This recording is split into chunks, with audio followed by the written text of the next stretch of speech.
think it's a good place to hang out after school. I really can't have you in here unless your parents know that you're going to come to this, okay? So that's the first thing. Secondly, I know some of you students, parents have student centers. Anybody else? All right, we have officers Jessica and Peterson here, and we're glad that they have volunteered to come and talk to us tonight. Again, maybe many of you are aware that we had an incident earlier this year where a student online made an unfortunate choice. I'm convinced that what was done online was meant to be funny and not to be taken seriously, but unfortunately in this day and age, you can't joke about certain things. If you say certain things online, the police are going to take them seriously. We have to stand right back here. So, on your test subject for videotaping this so that parents aren't discriminated if you want to. So you guys can read that. So, something happened where the police didn't take it seriously and that got involved. You should know as a parent that it's not the first time I've dealt with that. It's so easy for our students to think that they're just doing something fun, and pretty soon they're in over their heads. And so, I think it's good for all of us to just have some awareness of what's going on in our world and just to take some precautions as a family when it comes to protecting our kids. So, I turn it over to you guys. You don't want to miss this. Now through December 31st, there's a big reason for you to shop small and local stores in your neighborhood. Learn more. Can everybody hear me? How about me? Good? Okay. Just real quick, my name is Brian Jessica. I've been a police officer at Plymouth for 24 years now. I've seen a lot of stuff going on in my time as a police officer, just from stopping people from speeding to very unfortunate incidents with families. I've also had the opportunity to work over 6 years in 3 of the public schools that we service in Plymouth, okay? Wayzata Middle School, Wayzata Senior High School, and Armstrong High School. I'm basically here just to kind of present from the school enforcement side of things on the things that I've seen over the years in that aspect, okay? Right here is the major problem in the schools, okay? Whether it's the phone, whether it's your computer, an iPad, whatever the case may be. That in lies probably 80% of the problems that children within the schools that I worked at caused the conflict, okay? Whether it was social media, whether it was instant messaging, whether it was cyberbullying, whatever the case may be. That stemmed the big problems, okay? For example, 2 students getting into a fight at the school, okay? I would sit down and talk with these students. What was the inherent problem? Well, so-and-so said this about me on Facebook. So-and-so's friend said this about me on Instagram, Photoshops, anything, whatever the case may be. And that steamrolled and created the bigger problem. Those problems didn't end on social media. They brought it to the school gets involved, disrupts the school day, and things like that happen. Are the kids aware of what the cyberbullying is? Are you aware? Anybody, kids? Who wants to state what that is? Emily, what's cyberbullying?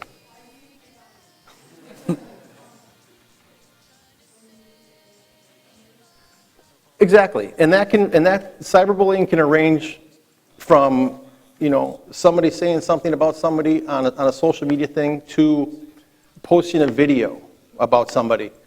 I mean, I could post something on social media right now, and 15 minutes from now, it could be viewed in Japan. Okay? I think we as parents, we kind of have a grasp of that on how fast things can travel on social media or the internet. But I don't think the kids have quite that aspect on how fast these things can travel and what the ramifications are. Okay? It doesn't matter if you hit delete on anything that you post or take a picture of, it's there forever. It does not matter. Part of the stuff that we investigate is we get these electronic pieces, the phones, the computers, whatever, and we're able to analyze those pieces of information and download everything that's ever been done on that phone, that iPad, that computer, whatever. So if you delete something, you delete a message, it's gone from what you can see, but we can still pull it out of there. And that's how a lot of these cases that we work on move forward. So by the cyberbullying, videos. You post a video of somebody falling down on the playground. Okay? You might think it's funny.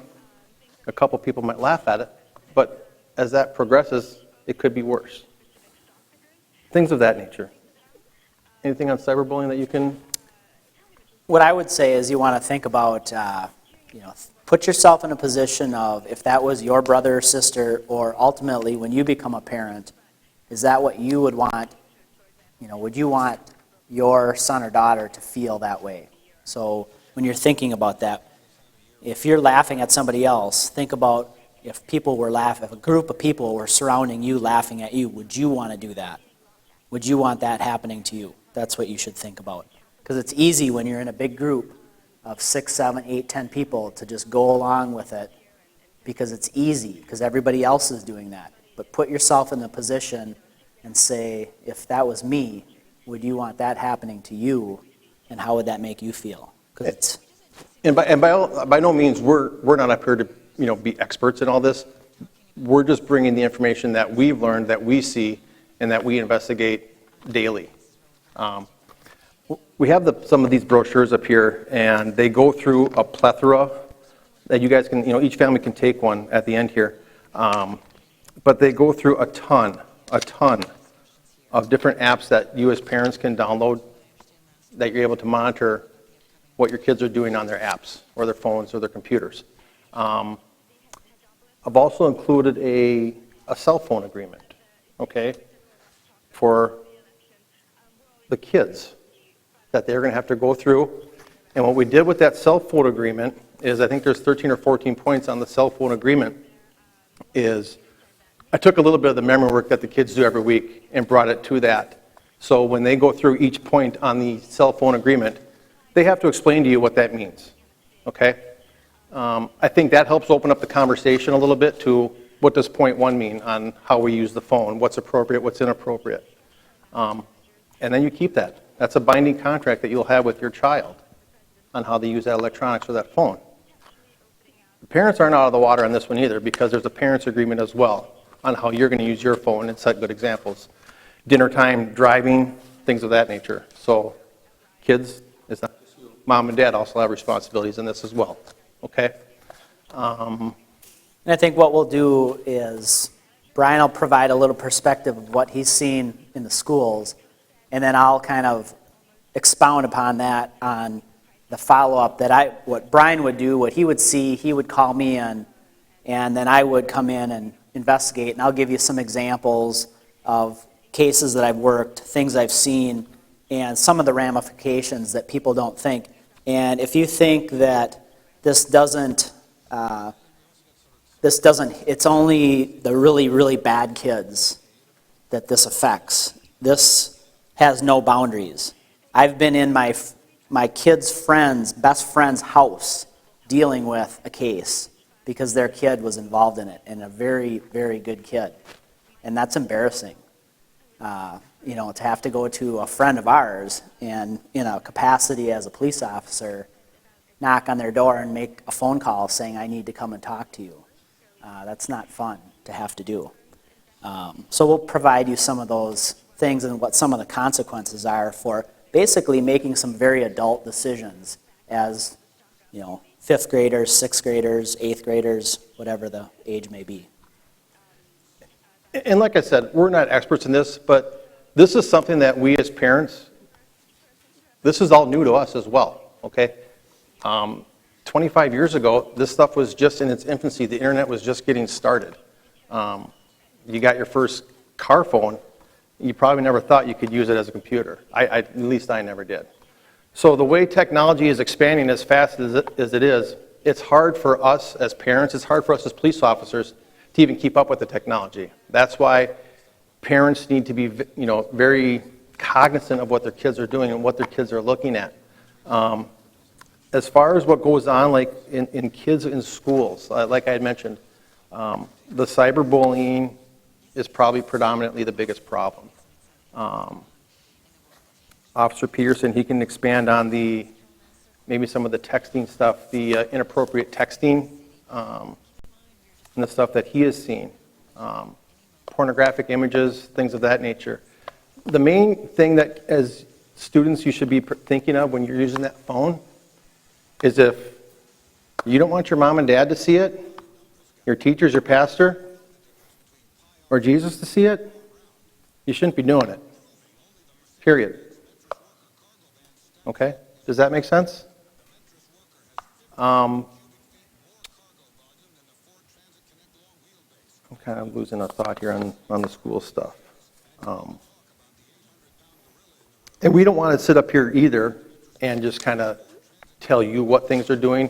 If you have questions for us, please, at any time when we're doing this, go ahead and raise your hand. We want this to kind of be more interactive than us projecting everything onto you guys. So if you have any questions, feel free to ask at any time, and we'll see what we can do to answer those. Because sometimes you'll think of it, and then you want to wait till after, and then you forget. So just raise your hand. If you want to talk to us afterwards, we're here afterwards also. So either way, we'll answer anything that you have. Any questions at this point? Anything?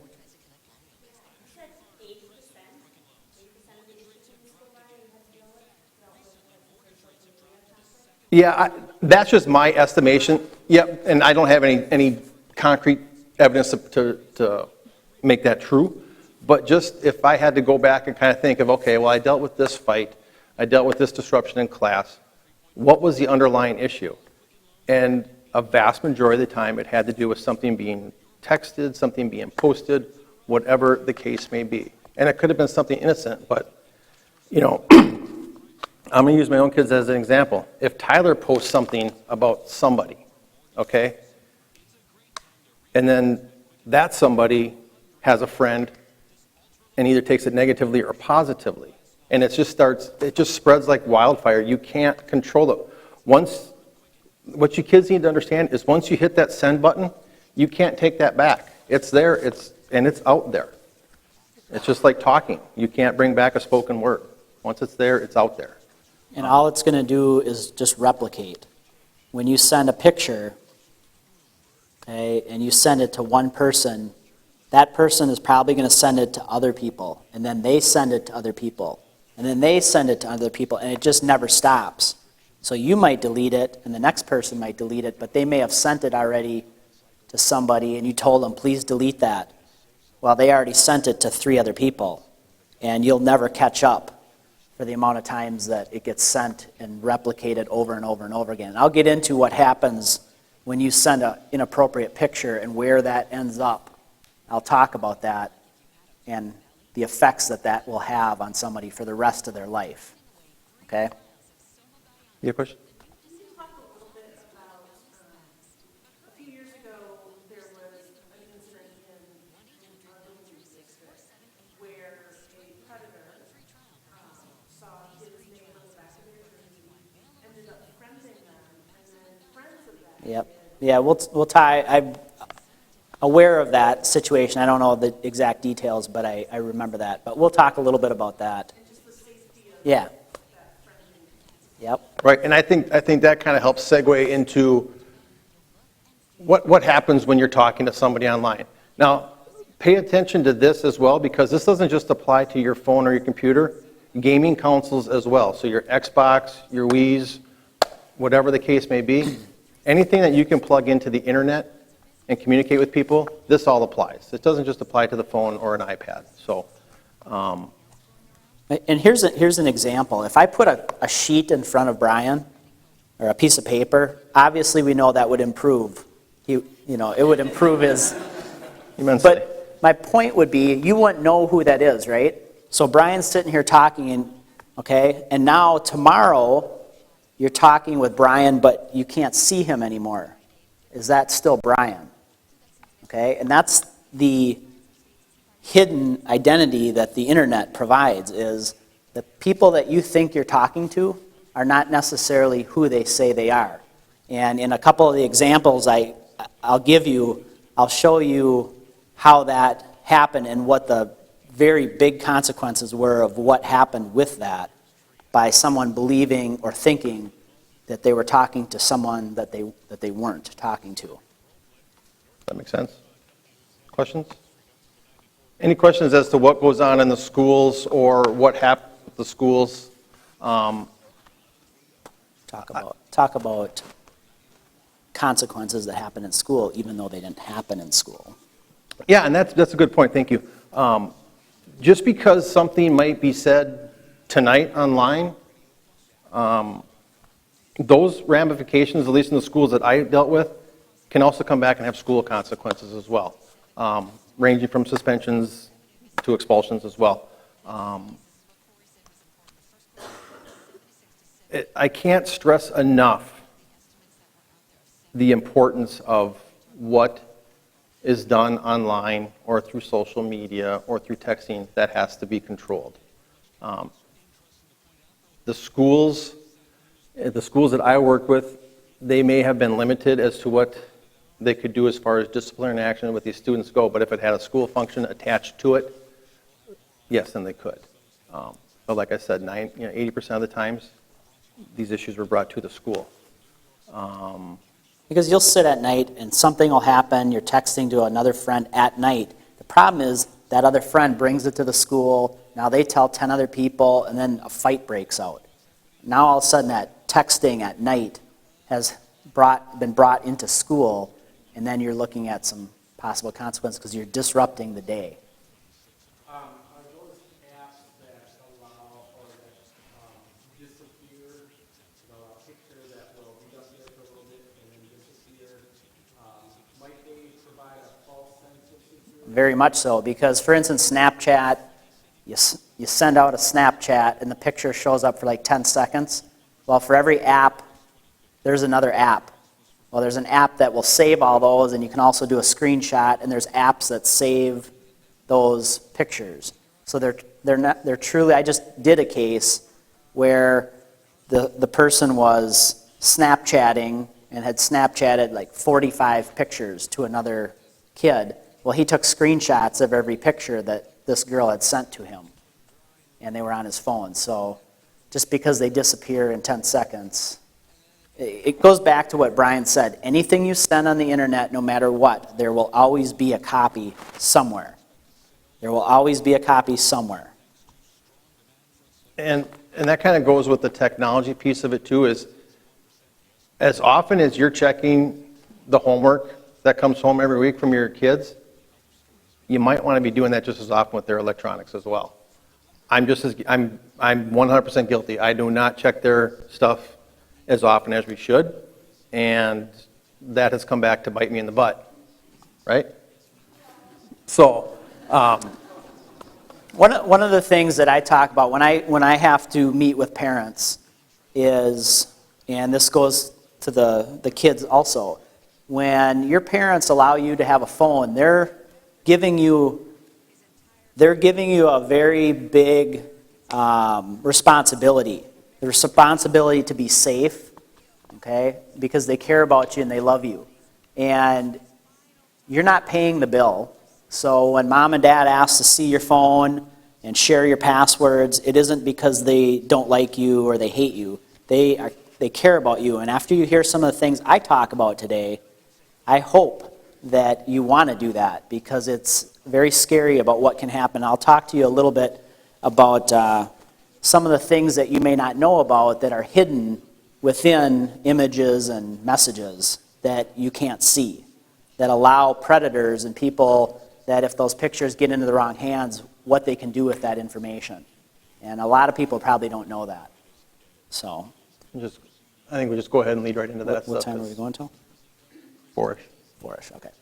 So for instance, how many people, when you send a picture, just to shout out some of the information that's in a picture that, what's in a picture when you send it? The picture, right?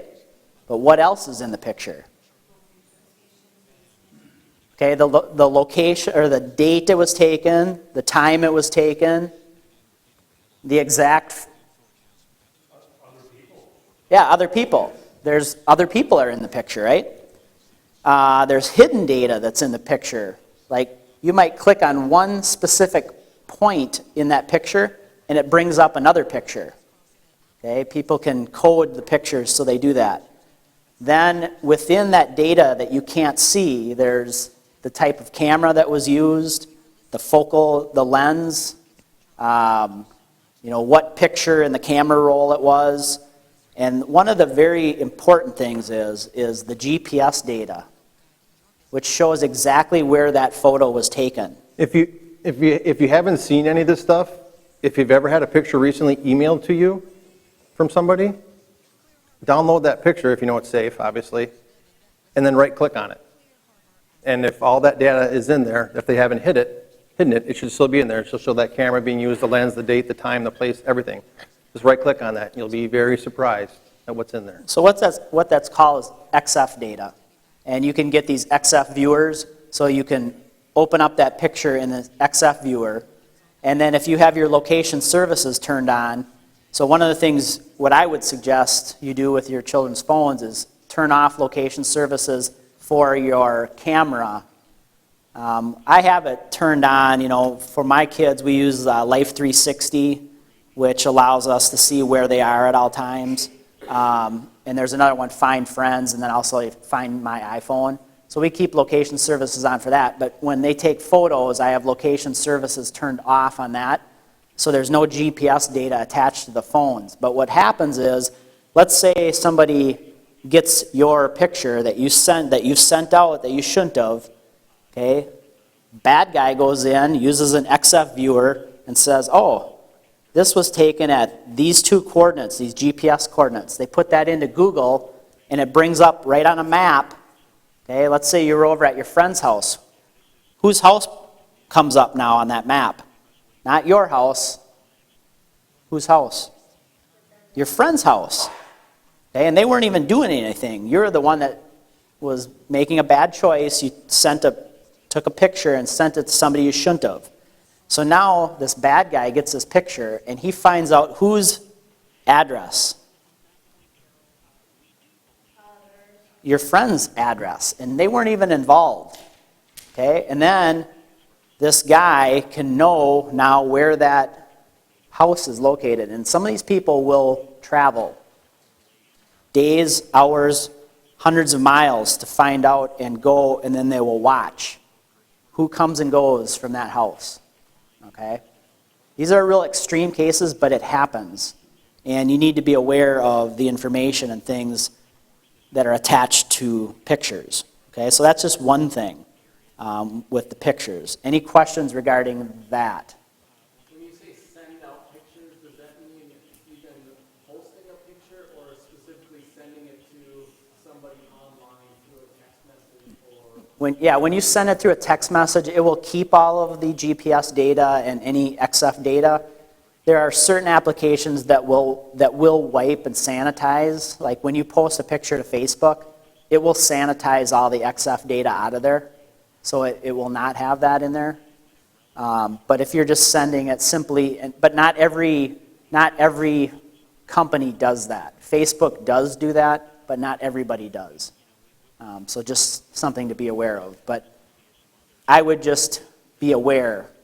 Your information of where those photos were taken, I don't see a benefit as a kid or an adult with children to have that service on. Questions? I'm assuming if, like, you have an old phone and you do a factory reset, that would wipe everything out? That will wipe everything off your phone. Yep. Deleted text messages and everything like that, that will get rid of that. And secondly, I saw briefly on a news program a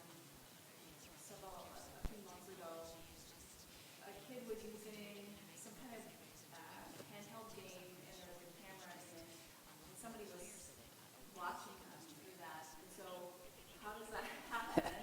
And is it very common? Well, it's funny you bring that up. There is a whole nother level of sophistication. So basically every camera that's in your TV, your cell phone has an IP address attached to it. The cameras that are up there have an IP address attached to it. There are people that can take over those cameras and they use them as nodes basically. And then what happens is that camera will start sending out spam, or basically they'll start sending out tons of information to do takeovers on accounts, and they use that node. It's way more complex than I want to get into, and it's a whole nother level of sophistication, and you'll never know that your network has been compromised. But the cameras that are in your TV, yes, people can access that, and you will never know. And I don't know what to tell you about that, on how to protect yourself. It's actually fairly common. Well, I would say the only thing that would prevent it is not using it.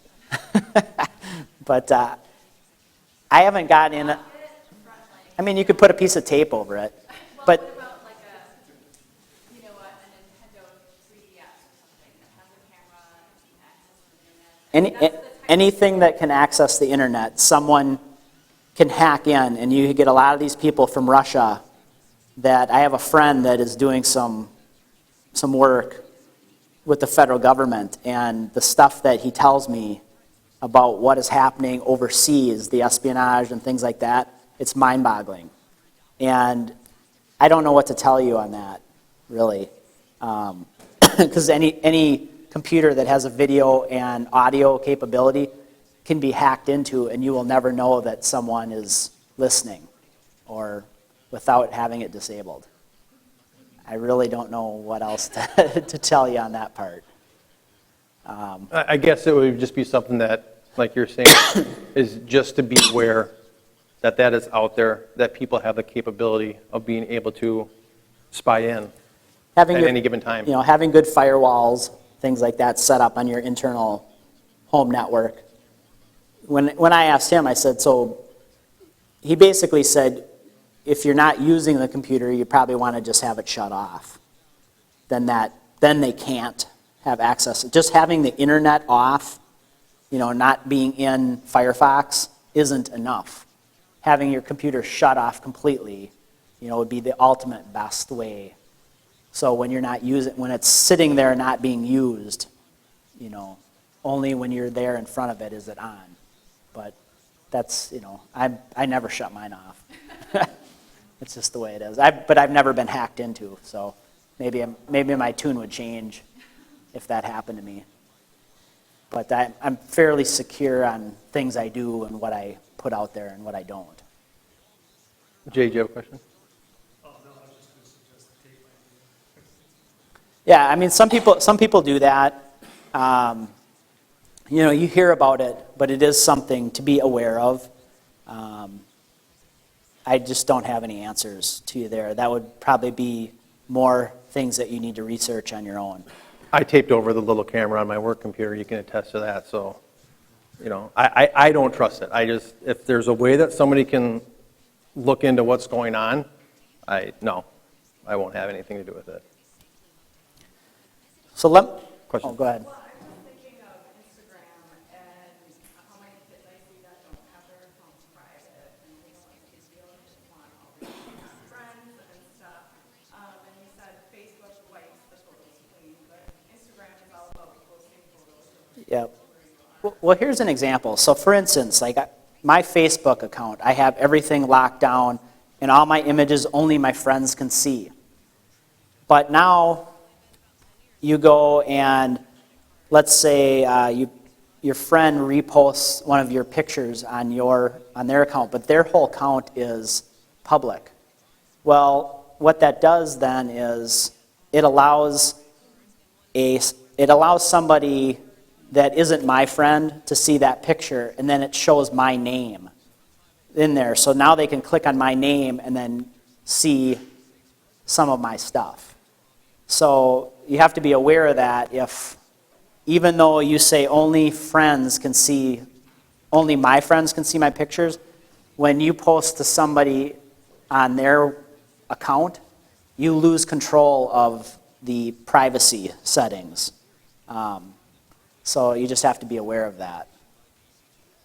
Just along those lines, it's just a really easy thing, and I've shared this with the students before, that, when you post information about your friends, they don't know you're posting it, you've really made them vulnerable.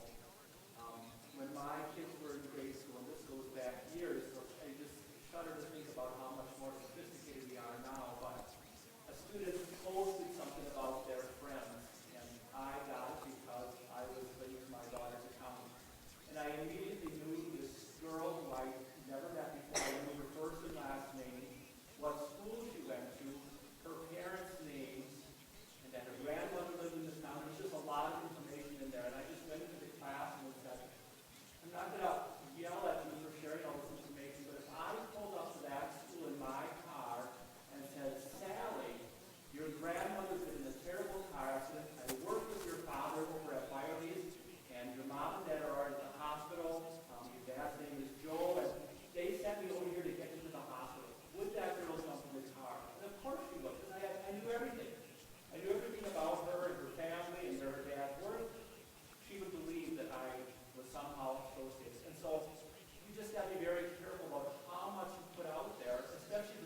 So an example again, you have every picture that you have on Facebook, and you have them, only friends can see it. That's the privacy setting you set to that.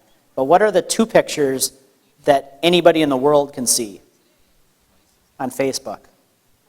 It's your profile picture and then your Cover photo. the cover photo. Those automatically become public when you make those. And then when you change out that picture and that your cover photo now is not your cover photo anymore, the default setting to that cover photo is still public. So what happens is if someone goes to your account and then clicks on that picture and anybody commented on it, they can now, and that person can be a completely, let's say Brian's account is totally private. He doesn't let anybody, you have to request to see him. Because he commented on that public photo, now someone can go and see his account. So just bear that in mind. And you wouldn't really notice that or know that if you didn't really look at the privacy settings. So those are a few things to be aware of, that you can be exposing other people that really don't want to. And by nature, you have to understand, when you're on social media, you're basically it's a gateway to allow anybody to know about you. So you need to be real careful about what you're posting out there. And that's an easy thing for anybody to test. I mean, you can just go to Google and search your spouse's name or search your friend's name and just see all the information that pulls up just on searching that name. You'd be amazed. If you haven't done it, I would suggest giving it a try tonight. You would be shocked. I'm going to talk a little bit about, so Brian gets a call and he's dealt with, maybe give an example, a sexting thing. Or do you just want to use the Noya's one? We'll just use that one? Well, we'll talk about, Based on time? yeah, we'll talk about 2 things. So we get a complaint, the common complaint we get is a sexting amongst school. Does anybody have any questions as to what that is? We all clear on what that is? And this may be uncomfortable. Ms. Hine? I would say, can you clarify what that really is for most of our students? Okay, well, what that is basically is if someone sends, and I've dealt with many kids and many parents, and I've talked to a 9th grader, and what that is, and again, I get that this might be a little uncomfortable, but you're sending a picture. If someone says to you, hey, send me a picture, to me that says, hey, I'm going to send a picture of me playing baseball or whatever. But a lot of people think it's sending a naked picture of yourself. And I'm going to tell you right now, all the kids that are in here, that is not okay, no matter what kids tell you. It's illegal, and it's not okay, and everybody doesn't do it, but because some kids think that's normal. I've talked to kids, 9th graders, in my investigations, and they're like, what are you talking about? What's the big deal? Everybody does this. It's totally normal. It's not normal, and it's illegal, and I'll tell you a little bit about some of the consequences. So sexting, the inherent heart of it is taking a naked picture of yourself and sending it to somebody else. Typically, that's sending it to somebody that's your same age. Okay, so when I deal with my investigations, and a 15-year-old or a 13-year-old sends another picture to another 13-year-old, they call that sexting.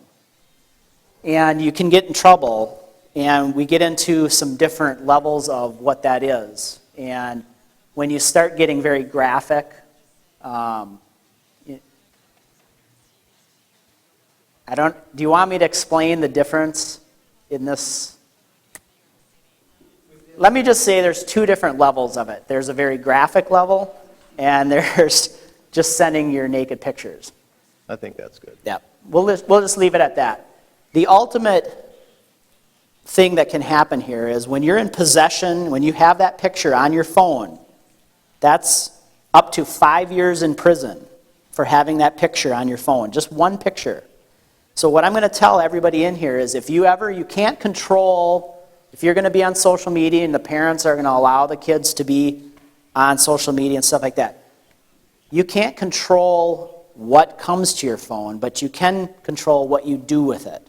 So what you want to do is if someone sends you an inappropriate text message or picture, who should you talk to? Your mom. You need to tell your mom and dad, you need to tell your teacher, or you need to tell a police officer. Or the teachers or the parents, they ultimately need to talk to the police. And remember too, as we're on this topic about the pictures, like we were saying before, you may be sending it to somebody that you think is a friend of yours that you made online, saying that they're this 13 or 14-year-old girl or boy. It could be a 55-year-old guy down in Georgia Yeah. or in California, whatever the case may be. Again, you don't know where that picture is going or where it is going to ultimately end up. Sending the picture is a 7-year felony. Okay? Sending a picture is a 7-year felony. Okay? So what people are doing, and they think it's very innocent. So someone sends them this picture, and they think, ha ha, funny, and they send it to 5 other people. What you just did was commit a felony, which is up to 7 years in prison. Okay? And people that, I get that you're doing it, naively and in fun, but it's not good. Because what happens then, remember we said earlier, that picture never goes away. So what happens is down the road, somehow that picture gets into the hands of a 55-year-old guy that is not a very nice person. Does everybody know what football cards and baseball cards are? Who knows what football and Pokemon cards, you trade them with people, okay? Well, these bad people that are online trade pictures of little kids, just like Pokemon cards, and they trade them to all their friends, okay? And then that picture goes around and around and around. And then people say, well, what's the big deal? It's just a picture.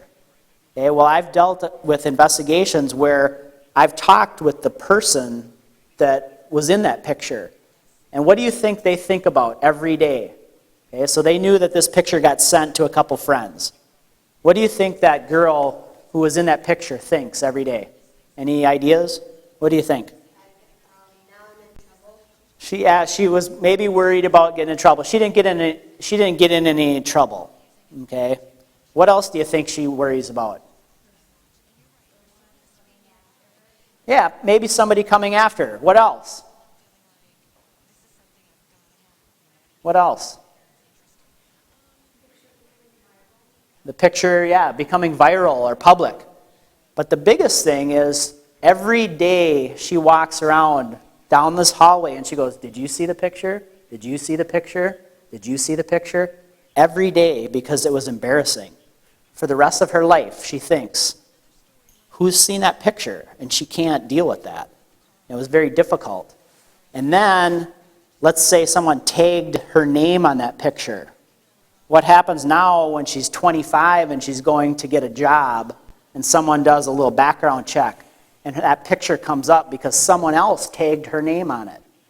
Okay, now they see that picture. So for the rest of her life, that picture, and she wonders, who has seen that? So that's one of the things you have to think about. That stuff never goes away. Somebody else, these other people that get it, they keep passing it around and passing it around. I wish I could say that something like that has never happened at our school, but unfortunately it has. And so I just want parents and kids to be aware that you can be lured into it so quickly. The student that I know that got involved was a boy, not a girl, and was just playing a game and was chatting with a friend, quote unquote, in this chat room. Well, it ended up being a person that lived in Oregon. And how I found out about it is a police officer whose only job is to just monitor the internet for these sorts of things, called me from Oregon. First of all, find out if the boy was really a student here or not, because again, he had given out a lot of information about our school. But they first of all wanted to make sure it wasn't some 50-year-old creeper posing as a human race student. But it's just very sad, Yeah. and just, you don't know how far it's gotten before it gets stopped. I've got 3 quick cases I'll go over that kind of talk about the internet and what can happen. The first one is we had a kid who wanted people to like him. So what he did, and you might have heard the term like sextortion. This is kind of one of those cases. So what he did was he posed. He's like a 14-year-old boy, and he posed as a girl and said, "Hey." So he started chatting with this girl that he liked and wanted he wanted this girl to like him. Hey, I'm new to this school, blah, blah, blah. And he kept talking with her back and forth and started gaining her friendship. And then he got to the point of sending inappropriate pictures, and why don't you do the same? So, and then she said no, and he's like, okay, we don't do that. But he gained her trust. Then he set up a different account and said, hey, I heard you've been chatting to Melinda. Well, Melinda was his other fake account. And hey, if you don't do this and you don't send me these pictures, then I'm going to post all these pictures of Melinda all over the internet. But he was the same person. How old's this boy again? He's like 14. So now this girl felt obligated to send these naughty pictures to him. Okay, so he didn't post these pictures of the fake girl that he had set up on the internet. So now he got these pictures of her, and she thought she was talking to two different people. So remember, when you're on the internet, if I'm talking to you right now, if you want to say something bad to me, it's pretty difficult to say something bad face-to-face to somebody. But it isn't very difficult on the internet to do that, because you can't see them, you don't know who they are, and that's what people think. The internet is just, I can say anything I want, and there's no responsibility because I can't see them. But what I and Brian would say is, think of this right here. What do you want to tell me right now? Only good things, right? But think of it that way. If you're face-to-face with somebody, you only want to say something nice to them. And that's how you should treat the internet. The second case I had was, and this one just kind of became public, and the person just pled guilty. But he was down in Florida. He's 51 years old, and he's chatting on Kick Messenger. And he wasn't pretending to be anybody. He was, telling this person who he was. But this girl was pretending that she was 17 years old. She was only 12. And she's chatting with this 51-year-old guy. Well, he ultimately starts gaining her trust and sends her inappropriate pictures. We then were able to figure out who he was, where he was, and ultimately got him arrested. Well, he was doing inappropriate things with a 5-year-old and a 3-year-old, and he's just he just pled guilty on a plea deal, but he was looking at life in prison for just what he was doing. And these are the type of people that we're talking about. The stuff that he did was you can't even explain or want anybody to deal with. But he just did a plea deal where he's going to get up to 50 years in prison, or maybe down to anywhere from 15 to 50 years. He'll be sentenced in 2 months. And that's just the federal side of it. He still has some other state charges that we have to deal with. And he had many different people that he was chatting with all over the country, sending them inappropriate pictures. And it goes back again. What do you do if you're sent an inappropriate picture? A naked picture of anybody. You have to tell who? Your parent, your teacher, or the police, right? Okay, you have to do that. If you don't do that, you're just as guilty as the person that sent you the inappropriate stuff, right? Okay?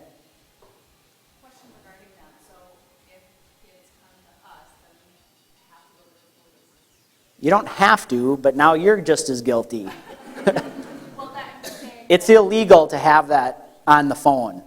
It's illegal to have that on the phone. It's good to do because, you don't know where that picture came from. You don't know where that picture's been. How many images in the national database? In the database that we use, there's over 750 million pictures and videos that are classified as illegal pictures.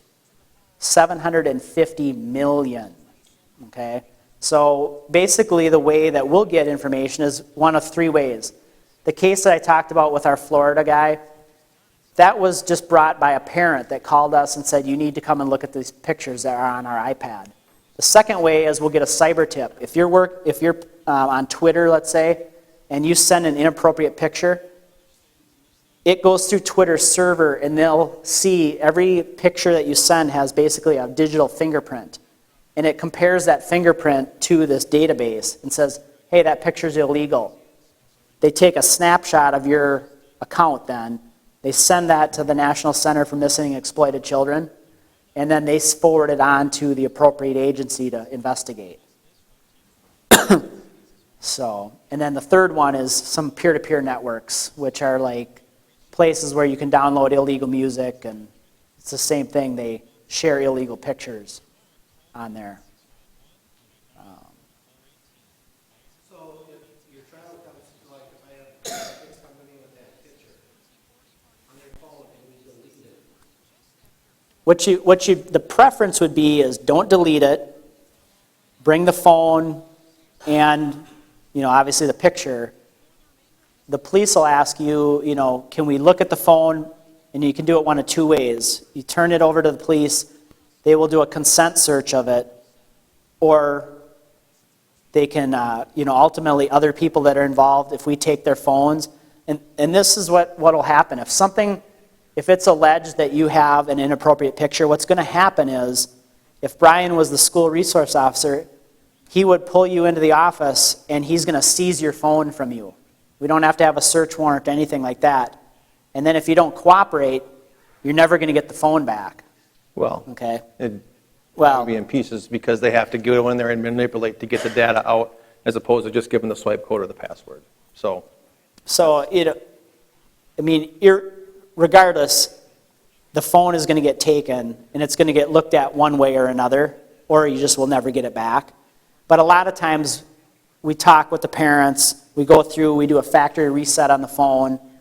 The other thing nowadays with the cloud, you have to be aware that a lot of things are backed up on your phone. So every time, like if you use Google Photos, that automatically backs up every photo that you take on your phone. So just be aware that the onus is kind of on you as a parent to make sure that the cloud is also clean of illegal images or inappropriate pictures too. So I talk to the parents about that when we deal with those situations, but be aware of that. And one other thing you might want to think about is, and this goes back to having that open conversation with your children about what apps they're, and you can do one of two things. What I would highly suggest is you do not allow them to download any app they want. You control the password for the Apple Store or whatever, or the Google Store. Because there are apps out there that are hidden apps. For instance, the calculator app that's native on so if you have an iPhone, the calculator on the iPhone has like an orange, the plus, minus, divide, multiply. That's orange on the side. There's another calculator app that looks exactly like it. It's blue on the side, and when you type in a certain password, it disappears, and behind it is a vault, and you can store pictures and anything you want in there, and no one would ever see it. So they're called just hidden apps. Again, just do a little research on it, but that's where you have that important dialogue with your children and knowing what apps that they are loading on their phone and what they aren't. and there's a lot of information in here. I mean, this is not stuff that Ryan and I put together. This is just stuff that we just cut and pasted right from, there'll be cards there for netsmarts.org, and just basic Google searches and stuff too. The netsmarts.org has so much information on there and so many resources and stuff on, for the little kids, for the teens, for the tweens, what to do if scenarios pop up. Everything's on there, and you can take one of those cards. This stuff changes every day. And like I said earlier, we can't keep up with it. And I don't think anybody should be expected to keep up with it just because it changes so fast. That's why you kind of have to be at the forefront of it. And like I was saying earlier, as often as you're checking their schoolwork every week, take that 15, 20 minutes and go through their phone as well. Just for the kids in the room as well, I want to make a very good distinction. A lot of the kids here, they'll probably watch YouTube videos. And so getting a picture from a friend or taking a little video of your friend or cyberbullying is a very personal thing. But you can get links to YouTube videos, and they send the links, they check this out, this is funny. And there's a lot of pornographic and swearing and just bad content that gets thrown around. So if you get a link like that, is that equivalent to having that? Well, it'll be inappropriate things. Typically, rarely are you ever going to see any child pornography. I've never personally seen anything. I mean, it'll be borderline stuff, but it can be on there. Typically, YouTube's fairly good about getting that stuff off of their server. But it can. But it comes back to, would that be something that you think is appropriate to forward to other people? They can't catch everything. I mean, you think there's millions and millions of photos and videos that get put up on YouTube every day. And I think as parents, you would be shocked to know what is considered pornographic material and what is not. Because even us as police officers, we're shocked that photograph A, which should be, is not. And you're like, how can that be? And that goes a little bit to where you are. In some counties and states in the U.S., it is illegal. And for instance, in Hennepin, it wouldn't be. It's just kind of the way it is. But point being, you're still possibly going to get in trouble. And we're talking about the bigger ramifications of people that you don't want to see that and the social implications down the road of that picture being out there forever. So remember, if you remember anything tonight, or today, don't put out things that you wouldn't want your kids to see 20 years from now. Think about what you're sending. If it isn't something you would say face to face, don't say it, don't send it, because it's always going to be there. There's always going to be a record of it, okay? And you're going to have to speak to that at some point.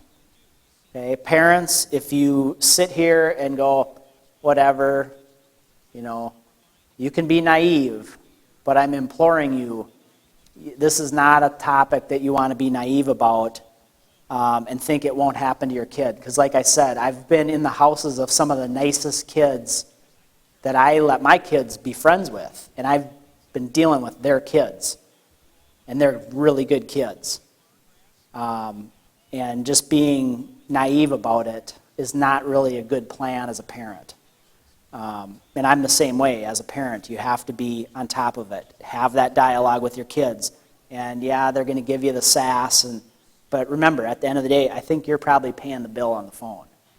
So if they want to make it a problem, when we sign up as a parent, I didn't sign up to be my kid's friend. I earned that, but I signed up to be a parent. And when some of these things that can happen, you don't want to have a kid that has to, for the rest of their life, walk down the hallway and wonder, who saw that picture of me? And they thought it was funny at the time. I'm very curious, knowing what you know, how do you actually use social media? I mean, do you use it at all? I do. I use Facebook and stuff, but I try to limit, what I have on my profile pictures and stuff to pictures that maybe don't have me in it or something like that. It isn't always. They're real generic pictures. So you don't have pictures of your family in your profile picture? I try to limit that, but And for me, I mean, I'm the same way. My Facebook is locked down. It's only my friends can see it, and I've locked everything security feature on there as possible.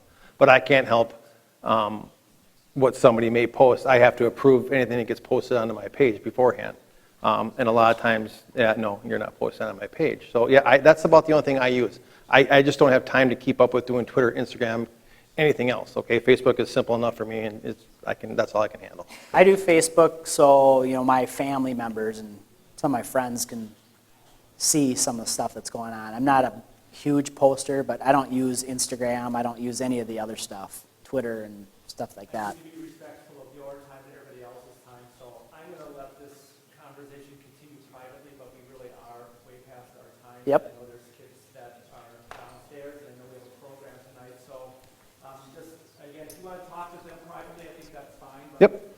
I just want to thank you for being here. I think the main thing I would tell kids is talk to your parents about everything that you're doing on the internet, because predators are really good at being predators. So let's give them a round of applause. And if you want the handouts, they're right up here. I'll put them out in the back here. So Okay. grab them when you leave. Yeah, And just, if we just do like one per family,